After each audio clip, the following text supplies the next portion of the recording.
영화는 종합 영상 예술이다. 제가 영화에 대해서 이야기할 때마다 항상 했었던 말 중에 하나입니다. 물론 복잡하게 이런 걸 생각하지 않고 자신의 취미를 위해서 재미있는 영화를 보는 것도 저는 굉장히 좋은 일이라고 생각합니다. 영화는 다양한 하위 장르가 존재하며 그 중에서도 호러 영화는 여전히 호불호가 갈리는 장르입니다. 개인적인 걱정을 하나 말해본다면 현재 한국 영화 시장은 코로나 이전에 비해서 상당히 위축된 상황입니다. 그러다 보니 안 그래도 국산 호러 영화는 보기 드문 상황에서 앞으로는 더더욱 보기가 힘들어지지 않을까 하는 걱정도 되네요. 서론이 좀 길었는데 사실 제가 하고 싶은 말은 이겁니다. 공포영화가 지금보다 훨씬 더 고차원의 영화가 될 수 있을까 하는 것이요. 저는 이전부터 공포영화를 리뷰하면서 단순히 이 영화가 재미가 있는지 연출적으로 뛰어난지보다는 영화의 영상 이면에 가려져 있는 텍스트를 끄집어내는 것에 집중했어요.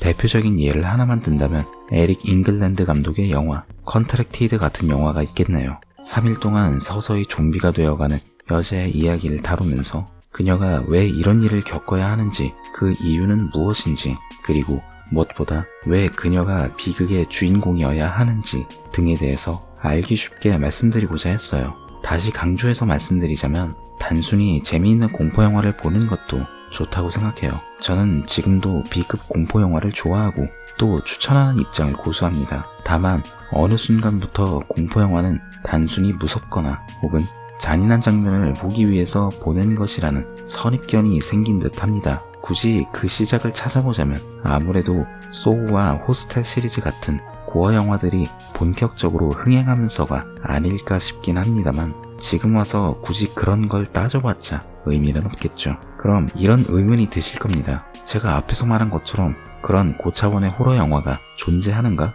하고요. 물론 숫자로만 놓고 보면 그런 영화는 굉장히 드문 편입니다. 그리고 우리가 익히 알고 있는 영화들도 조금은 다른 시선으로 본다면 충분히 그렇게 볼 수 있는 여지가 있어요. 예를 들자면 고 윌리엄 프리드킨 감독의 걸작 엑소시스트를 한번 예로 들어볼게요. 이 영화의 줄거리는 정말 단순합니다. 한 소녀가 악마의 빙이 됐고 그 악마를 퇴치하기 위해서 2명의 신부가 엑소시즘을 행한다는 내용이죠. 근데 시선을 살짝 비틀어서 한번 생각해보면 이런 의문이 들어요. 어째서 악마의 빙이 당한 존재가 소녀였어야 했을까? 단순히 어려서? 아니면 편모 가정에서 자랐기 때문에? 그리고 엔딩에 다다뤘을 때도 이런 의문을 던질 수 있겠죠. 악마라는 미지의 존재가 정말로 실존한다면 우리는 그 앞에서 대체 무엇을 할 수 있는가? 선함을 행하는 것에 있어서 희생은 필수 불가결인가? 결과적으로 악의 근원은 어디인가? 라는 질문에까지 다다를 수 있다고 생각합니다.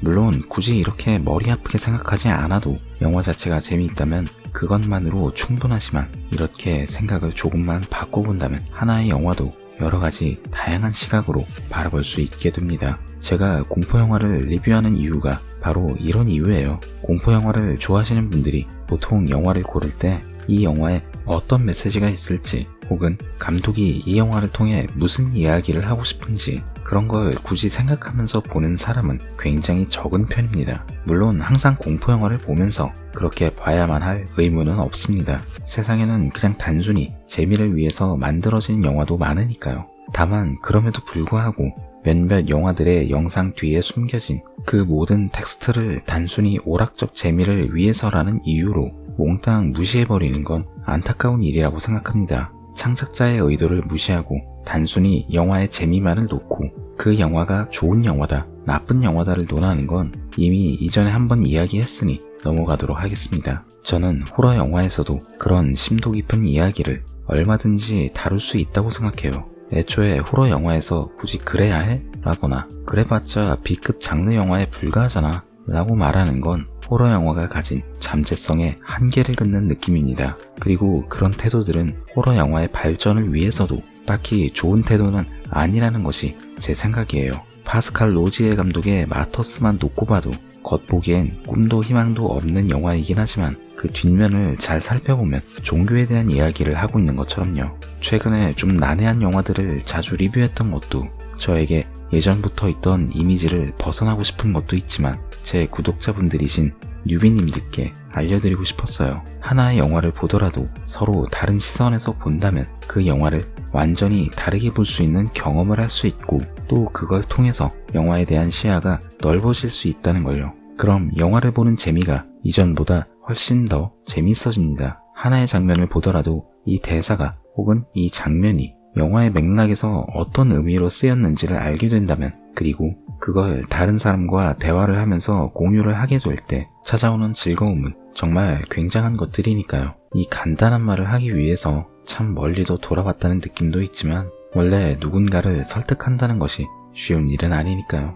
물론 제 생각이 100% 맞다는 것도 아니고 또한 여기에 무조건적으로 동의해야만 하는 건 아닙니다. 단지 제가 영화를 리뷰하는 이유에 대해서, 그리고 영화를 보는 시선을 바꿨을 때 찾아오는 것에 대해서 짧게나마 좀 이야기를 드려보고 싶었어요. 다음번은 어떤 영화를 리뷰해야 뉴비 여러분들이 즐겁게 보실지 항상 고민에 고민을 거듭한다는 걸 알려드리면서 저는 이만 오늘의 이야기 마치겠습니다. 이상 가이드 B였습니다. 감사합니다.